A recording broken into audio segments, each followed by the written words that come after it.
ত্রিপুরার সন্ত্রাসবাদীর অধিনায়ক বাংলাতে এসেছেন শান্তি খুঁজতে। এই রাজ্যের কতগুলো মন্ত্রী জেলে রয়েছে, যার নাম আমি নিলাম এখানে, উনিও তো জেলেই রয়েছেন। তো এইসব শাহজাহানদের মতো গুন্ডা তাদেরকে প্রোটেকশন মমতা ব্যানার্জি দেয়। তো বলি আমাদের আসার দরকার নেই। মমতা ব্যানার্জি আপনি ক্যাম্প করুন, শেষ করে দিন, আমাদেরকে আসার কি দরকার? আপনার রাজ্যে আপনি চালান, আপনি মুখ্যমন্ত্রী, আপনি মহিলা, আপনাদেরকে কি করছেন সেটা মানুষ দেখতে চায়, জানতে চায় ওনার কাছ থেকে। আর আমি আপনাকে বলছি, এখানে মহিলাদের উপরে কেমন ধরনের শারীরিক অত্যাচার হয়েছে তার সাক্ষী আপনারা রয়েছেন, আপনারা জানেন, আপনাদের মাধ্যমে আমাদের কাছে জানকারি গিয়েছে।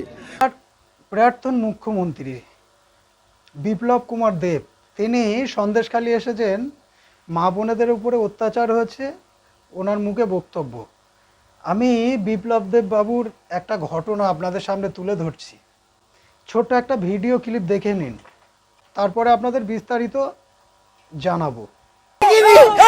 এত বড় বড় লাঠি, এত বড় বড় লাঠি, দেখুন দেখুন দেখুন, এই হাতে রক্তটা তোমার দেখো, দেখো জয়াদি, দেখো দেখো কিভাবে রক্ত বেরোচ্ছে, দেখো কাজ দিয়ে, দেখো কি করেছে একটা পুলিশ, এতগুলো র্যাব নামিয়েছে, কি করছেন আপনারা? আমরা জানতে চাই। বাংলা এই জিনিস হয় না, বাংলা এই জিনিস হয় না। ওইখানে মাথা পাঠিয়েছে, এই যে মাথা পাঠিয়েছে, রাস্তায় র্যাব পাঠিয়েছে আমাদের আটকানোর জন্য। উচিত আপনারা কি করছেন? আপনারা এখানে দাঁড়িয়ে দেখুন, গুন্ডা বাহিনী পাঠিয়েছে, পুলিশ কি কোনো নিরাপত্তা নেই। আমরা গাড়ি করে আসছি, দু চারজন বসেছিল, হঠাৎ আশিস দামনের আঙুলও দেখালো। তুমি এই ভদ্রলোক বিপ্লব কুমার দেব আজ থেকে 2 বছর আগে আমাদের রাজ্য থেকে তৃণমূলের প্রতিনিধি দল যখন ইলেকশন করানোর জন্য দায়িত্ব নিয়ে সেখানে প্রচারে যায়, সে সময় এই বিপ্লব কুমার দেবের নেতৃত্বে জয়া দত্ত সহ সুদীপ রাহা এরা প্রত্যেকেই আক্রান্ত হন ওই ত্রিপুরাতে, যেখানে মহিলারা আক্রান্ত হয়, যে রাজ্যে যেখানে সন্ত্রাসের হেডমাস্টার বিপ্লব কুমার দেব, সেই বিপ্লব কুমার দেব সন্দেশখালী এসেছেন শান্তি খুঁজতে। সন্দেশখালীর ঘটনা টোটালটাই যে চক্রান্ত সেটা তো ধরা পড়ে গেছে, এ নিয়ে কোনো দ্বিধাবোধ নেই বলতে। আজ সন্দেশখালীর মানুষ কড়াই গন্ডায় হিসাব বুঝিয়ে দিয়েছেন যে মিথ্যা নাটক করার কতটা সাজা হয়। সন্দেশখালীর মানুষ ভোট দিয়ে ওই ধরনের বিজেপি নেতাদের মুখে ঝামা ঘষে দিয়েছে।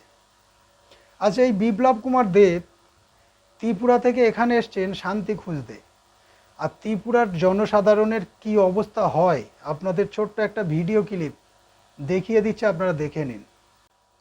দেখলেন ভিডিওটি।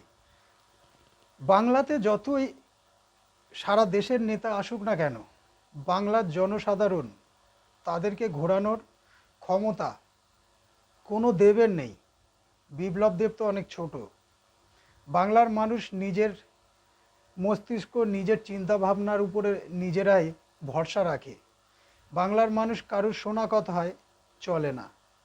ওই 2-4 জন কিছু লোক যারা বাংলাকে অপমানিত করার জন্য প্রতিনিয়ত যে বক্তব্যগুলো দিয়ে থাকে, জাতিকে তাড়িয়ে দিয়ে উনি রোহিঙ্গাকে এখানে বসবাস করানোর প্ল্যান করছেন। তাই এটা কখনো সাধারণ মানুষ হতে দেবেন না। এখানকার হিন্দু মা বোনেরা জানেন যে নিজেদের জায়গা কি করে নিজেরা উদ্ধার করতে হয়। তাই সেই প্রশ্নের উত্তর দেওয়ার জন্য আমার মা বোনেরা, সন্দেশখালী বিধানসভার মা বোনেরা তার জবাব দেওয়ার জন্য প্রস্তুত আছে। তাই মুখ্যমন্ত্রী আসুক, ওনার জবাব ওনার। বাংলা নাকি পাকিস্তান হয়ে যাবে, বাংলাতে রোহিঙ্গারা বাস করবে, বাংলা পাকিস্তান হয়ে যাবে।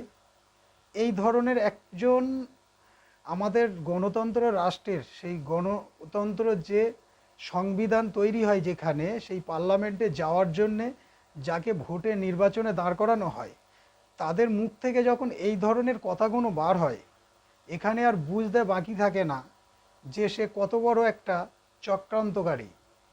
যে কোনো সময় এই বাংলাতে এরাই ঝামেলা বাঁধিয়ে দিতে পারে। এদের থেকে দূরে থাকুন।